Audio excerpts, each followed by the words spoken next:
You know, when guys are on the court out there, and I've asked a number of the guys this, are you guys talking stuff to each other when you're out there playing and competing? Sometimes. The rest of the scrimmage. All right, let's see. Put your hands on me. And some of it, I think, is that he emulated some of the things that MJ did as well, because MJ was a terror in practice. Yeah, he's hard on he was hard on his teammates. Yeah. It was the first time, you look at somebody and you can't tell if he's looking at you. Like, he's looking dead at me, but I'm like, I don't know if he sees me. I think I'm just like not relevant enough for him, but he couldn't see me, and I felt it. You know what I mean? And when you want to talk about the swagger, oof, I mean, Kobe had it. But as a competitor, I knew that Kobe was the one for me that I had. If I wanted to be great, that I had to get on the level of Kobe Bryant. The entire crowd was watching him. Like that's the reach that he had. Tech, he had a great game. Did you? He just went off the whole fourth quarter. Every once in a while, you would see flashes. Yeah, then he would say some shit. Then the whole room was like. I still couldn't stop it, and I knew what he was about to do over and over and over again. And that's a part of his greatness, man. Yeah, look at him. You know what? That's loves this time, relishes it. And he and Gerald Wallace are having a conversation. That's Kobe and Gerald Wallace going at each other while Kobe's on the free throw line. Gerald's still talking to him. They're still talking to him. They're still having a conversation. As Kobe's about to shoot the biggest free throw of the night. 3-point game. 4.8 to play.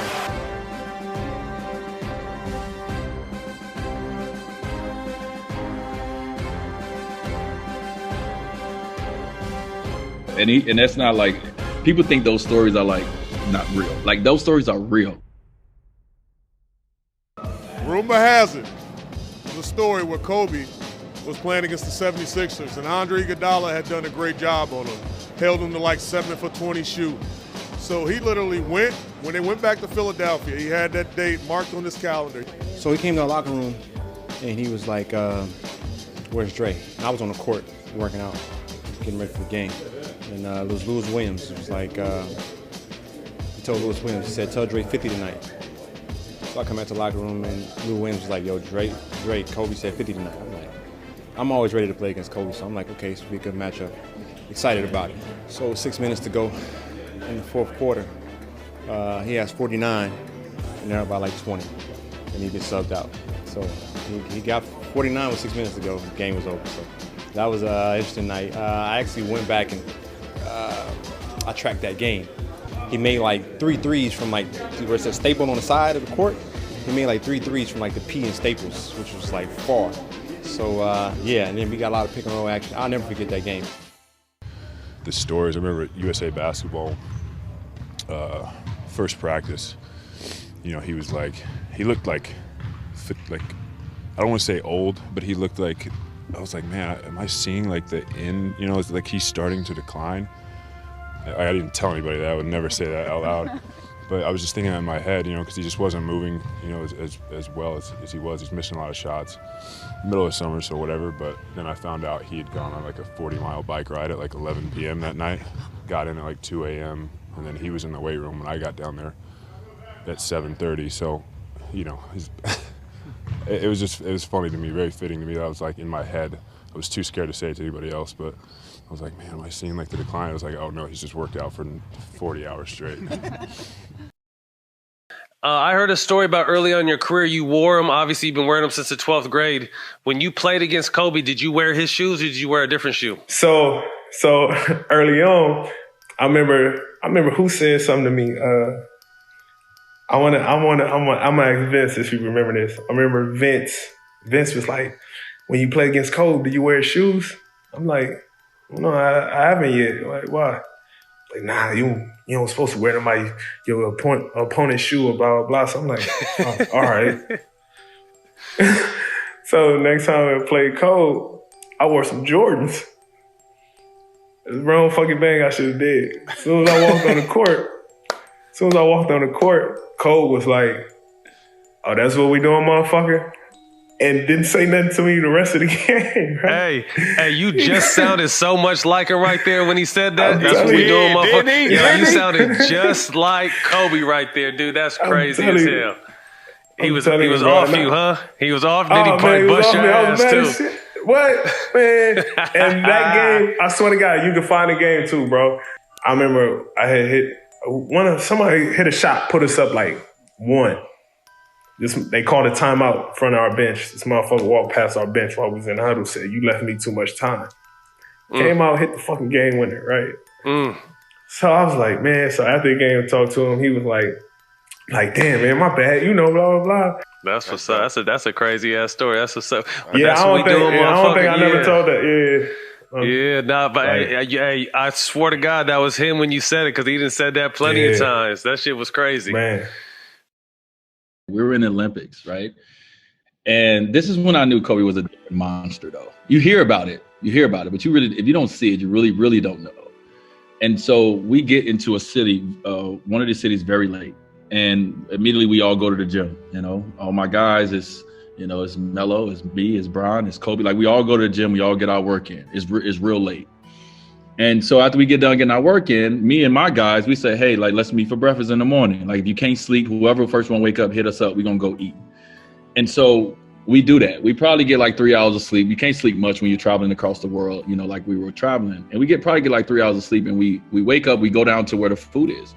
And as we walking down, you know, slubbing with sleep in our eyes, Kobe Bryant is sitting there with ice on his knees already, right? So we walk up to Kobe, like, Kobe, what's up? And he was like, yeah, man, I just finished a workout, and I'm about to go do another one. And at that moment, I was like, wait, hold on. We just worked out about 3 hours ago. You know what I mean? And like, you've done another workout and you about to go do another one. That's when I was like, okay, I got to get my stuff together. I got to get my shit together, because this dude right here is on a whole different level than even I'm on. And I'm supposed to be great, right? So that's the kind of person he was. And that's how he drove me. You know what I mean? Like, just little stuff like that. I went back and said, okay, that means I got to work hard and I got to do more. So yeah, I just wanted to share that little anecdote. That's great. He's a beast, man.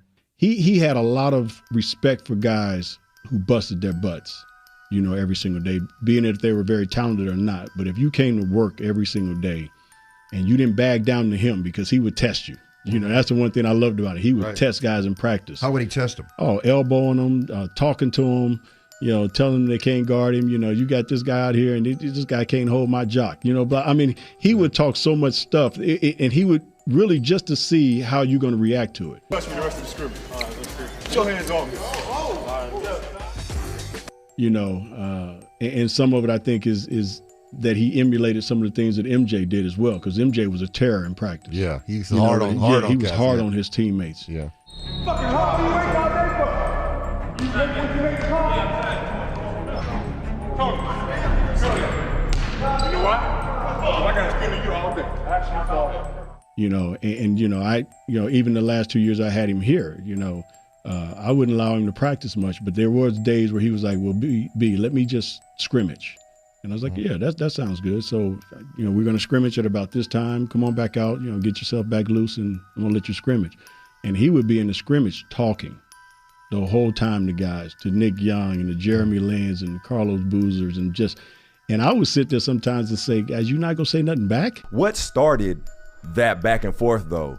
It was like a testing day for Kobe to test like Jeremy Lin, test me, and test like Wesley Johnson and other guys. So like from the start, he was killing Jeremy Lin. Like, I guess he wanted Jeremy Lin to be something he wasn't, but he was killing from the start of the practice. I don't know why we got him. Why is he here?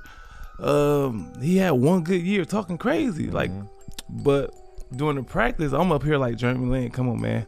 We can't go out like this. We ain't going out like this. Not today.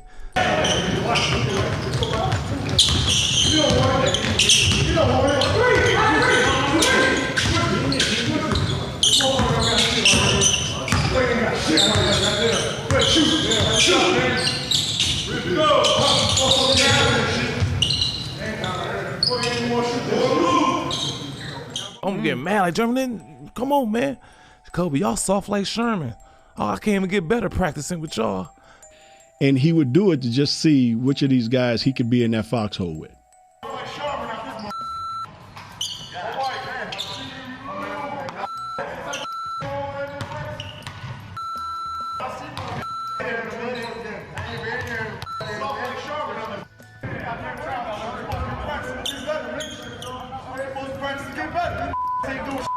That's when I was like, all right, Cole, you talking too much. You can't guard me. Guard me. He was guarding Jeremy Lin. Guard me. Yeah, guard me. Hey, that part. Yeah, guard me. And then we start going back and forth.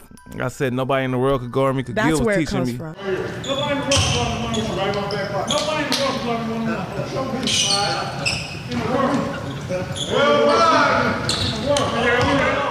Because I said nobody in the world could guard me. He said, lucky I'm not from this world. Damn, he good, bro. He too quick. So we going back and forth. It was fun. Then the next day, you know, we won the game. And he was like praising us and all that type of shit. I love when you waved them off. I think it was against the Spurs. Yeah. That was the game. That was right after that. Oh, that was right after that. In the interview, I said, but I said feel something like about the Sherman tissue or something like that. You know, from the yesterday practice, you know, Kobe talking all that trash kind of inspired me today. So, but you sound like Sherman. But I feel like crazy respect crazy. Like Nick's got that mentality. Yeah. That like, yo, I'm gonna still shoot. I'm gonna play my game, and Kobe understands that. Yeah. You know, which of these guys I can trust to have my back when I'm on the court? It was a test. It's a test. Yeah. And he was always, you know, testing guys in that way to try to find out, you know, which of these guys I can trust and go to battle with. Now Young with 2, lets it fly. It's good! Nick Young for 3! And the Lakers lead with 7.4 remaining. Young's 6th triple of the night. Like, we had a... Fuck, he gonna be mad at me for this. But look, we had a blowout. We got blew out in Portland. We was getting blew out in Portland. So everybody, Kobe's in the locker room just waiting for everybody to come in. And you know everybody down there got Kobe's on the team, so yeah. We come in. And he came in the locker room and he was like, from now on out, every time down the court, I touch the ball. Y'all gonna learn what it's like to play with Kobe Bean fucking Bryant. How y'all gonna wear these shoes and y'all soft? That ain't what we do here in LA. So I'm not thinking nothing of it. He tells everybody to take their shoes off, their Kobe's off. I'm like, what? Okay. Oh, this motherfucker serious. Dead ass serious. Like, what's wrong with you, man? Like, what's wrong with you? Nah, take them off. Take them off. And so Nick Young, playful ass, we shower and shit, we come back. And y'all did? And we took them off. Did y'all throw them in the middle of like the... in the middle of the pal, like he just started grabbing people's shoes and just throwing them. He threw them all in the trash. Oh, and wow. He's like, y'all don't deserve these. We shower and shit, we come back. Nick walk in the locker room, talking about, y'all better throw that motherfucker the ball or there's gonna be some shit around here. Straight up. Like, Nick never took anything serious, dog. Which y'all start coming with, yeah, come back in LeBrons and stuff like that. What y'all say? Did anyone? Like, I ain't gonna wear those anyway. Yeah. But we had just got the shit kicked out of us and Cole wasn't going for it. Yeah. You know what I'm saying? And so I just think mentally, like, he meant that shit. Right. You know what I'm saying? I just think at that point his body just didn't give him what he wanted. I guarded Kobe in the Garden, which I can't remember how much he had, but I knew I had multiple steals against him to where in the game, in my head, all I'm thinking of is when I have this conversation with my brother after the game, how I'm going to tell him how I stole a ball from Kobe, how I stripped Kobe before he was finna take a shot, how I drove by Kobe and got a dunk. Like, I'm thinking about all these things in my head. I'm like so geeked. I had my few steals against him. I thought I was killing it. I was having that out-of-body experience. Like, Yes, like, let me appreciate, this is amazing. Right, we in the Garden, they going crazy. I got my player editions on. I just stole that thing from Kobe, like, you know what I mean? Lynn Sanity was going on. I'm like, Was this the Friday night game in the Garden, the Lynn Sanity game? It might have been. Fourth quarter starts. And Kobe said, you had a great game. You had a great game, young fella. Oh my God. Said, yo, you had a great game, young fella. But I'm looking like, bro. There's still another quarter. I swear I looked at the clock like, but I'm looking like, nigga, it's 12 minutes. What you talking about? Like, what was that? You know what I'm saying? Like, you ain't said nothing the whole game. I've been talking shit. I done stole the ball. I'm hyped as hell. It's Kobe Bryant. He ain't said not one word to me. Great game, young fella. You know, locked in. The man come down. You remember he came, shot fake, threw it off the glass, caught it, threw it to the corner. I'm like, bro, what you on? Like, bro, you been regular all game. Shot. Get to the spot, shot fake, spin, pivot over here, spin back on the foot, drop it off the glass. I'm like, bro, what's going on? Then he pulled up from like 35 feet on some Steph Curry shit before Steph was doing that. He pulled up and laced it. I'm like, they called a timeout. Dan Tony looking at me. I'm like, bro, I'm like, bro, I guard everything, bro. Nah, bro, I guarded the first 2 moves. He ain't supposed to have a third counter like that. Like, bro, I stopped the first one, stopped the second one, bro. The third one wasn't on the film. It wasn't on the film, bro. I don't know what that is. I've never seen that before. Yeah, I thought that was a travel. His feet shouldn't even be able to move. Like, one point, he just dribbled up, just picked a spot and just shot it dead in my face. Like, everything I was doing, I was just like, and I'm thinking in my head, damn, that whole like good game I thought I was having is just gone. I just beat the Kobe for another 2 years. Oh my God. My Kobe story is we were in the player lounge. There was a couple of us, and we were playing spades. And he kind of came in, and we were drinking a little wine, playing some spades, just chilling. And he came in, sat down, poured himself a glass, and he was kind of like reading a paper. So this is 2008. So they had just lost to the Celtics in the finals, like tragically, if memory serves. And so he opens up the paper, and there's like this article about it. And there's a picture of Paul Pierce. So I see it. We kind of are, and like it's Kobe Bryant. Listen, it's 2008. We're all sitting there. Fucking Kobe Bryant sits down and pours a glass of wine. We're like, what the fuck, And then we look over, and he's tearing out the picture of Paul Pierce. So he cuts it out, and he folds it up. He puts it in his pocket, and like we're all looking at him, like what's going on? He's like, motivation. We're like, oh, cool. And then he proceeded to like chug his wine, pour another glass, chug it, poured the third, and he was like, basically like, he looks over and he's like, now I'm one ahead of you guys. We were like, okay. That is great. That is such a great story. So when I hear those stories about Kobe, and I hear them from so many people, I'm like, yo, was he really like, was some of it performance art? Like some of it was like, I've gotta live up to this reputation. Like, who does that? Could he have not torn that piece of paper out in his own room and put it in his pocket? He wanted someone to know. Yeah, right, exactly. Jordan's with the Washington Wizards, and they play in Washington. Jordan beats Kobe. Jordan gets that win. Kobe was guarding him, and he did something because Jordan made the last play, made like a pass, and they hit the game. At the end of the game, he smacks Kobe on the butt and said, "You can put the shoes on, but you ain't gonna never feel them." The 8s, he had the 8s on, right? Yeah. You're never gonna feel them. You're never gonna feel these shoes.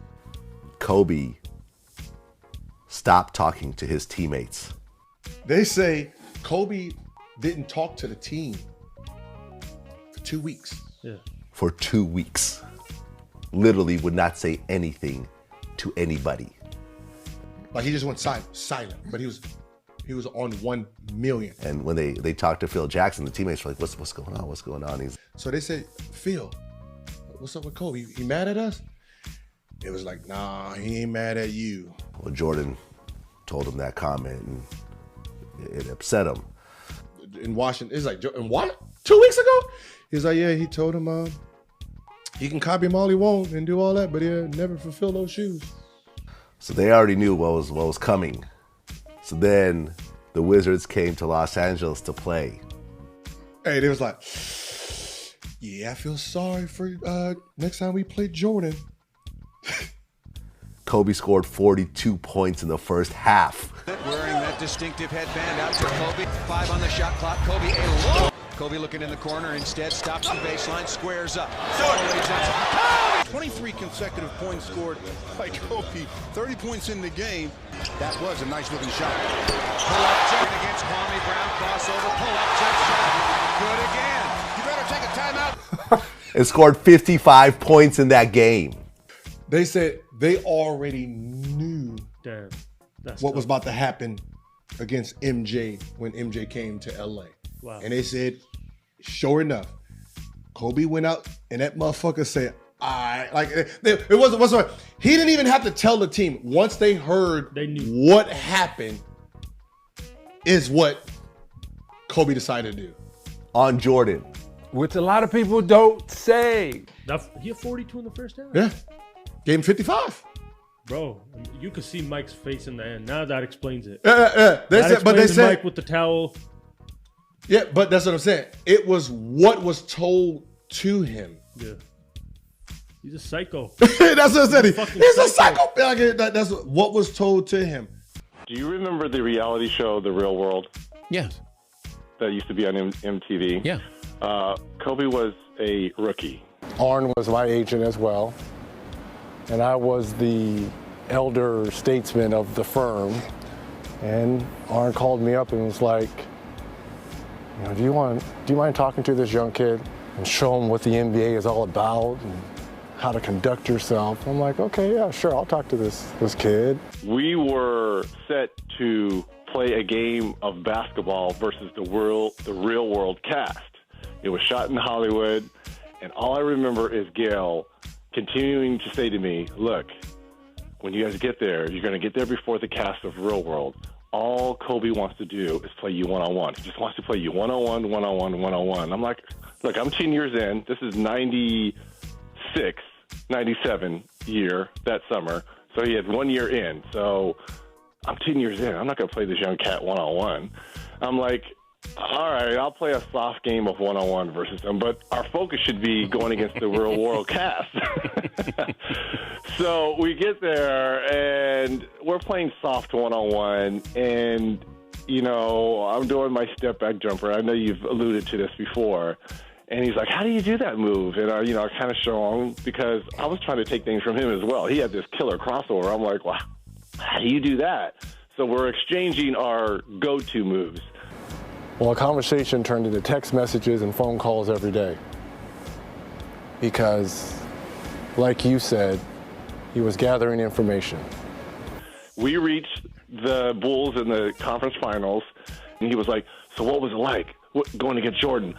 He wanted to be bigger than life. And at that time, that person bigger than life, and still is Michael Jordan. And I didn't have a very strong relationship with MJ.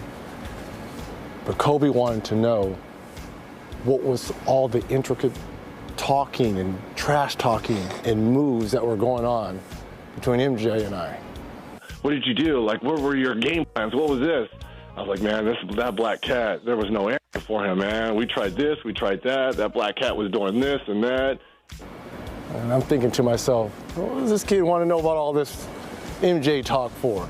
There's only one black cat, because I referred to call Michael Jordan or Jordan. I always called him the black cat. It's like the black cat was, we were doing this, and I'm talking to Kobe. And I'm like, Kobe. He's like, you know what? Like, you know what? Well, you better get ready for the caramel cat because he's coming. So before the Black Mamba, his nickname was the Caramel Cat. I'm thinking, this young 17-year-old, I'm talking about the greatest ever. He says, you're going to refer to me as the Caramel Cat. That's how much confidence he had back then. This is like 1 year into it. He's like, well, you better forget the black cat. You better get ready for the caramel cat because he's coming. And I thought about it. I'm like, fast forward 2 or 3 years later, it was 2-1. And then game 4 that you mentioned, you fouled out. I'm thinking, you already had 50 and 25.